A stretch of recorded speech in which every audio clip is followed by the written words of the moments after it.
Dans le pays, plus de 17 000 personnes ont été testées positives au coronavirus lundi soir, alors que le gouvernement annonçait son examen des mesures prises pour contenir la maladie. Les derniers chiffres indiquent que 280 Kenyans ont perdu la vie à cause de la pandémie mortelle qui continue à ravager le pays.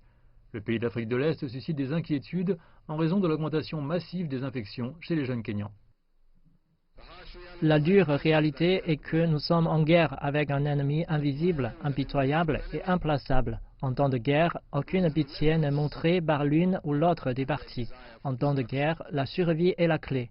L'autopréservation est la priorité de tous dans un théâtre de guerre. C'est précisément le niveau de danger dans lequel nous nous trouvons aujourd'hui. Le Covid-19 ne sera vaincu que si les Kenyans se serreront les coudes. L'augmentation du nombre d'infections s'est poursuivie au cours des 21 derniers jours et dans certaines régions comme la capitale, Nairobi, elle s'est fortement accélérée. Le suivi des contacts dans la récente vague d'infections indique que la socialisation sans respecter les comportements protecteurs devient l'un des plus grands facteurs de risque au Kenya.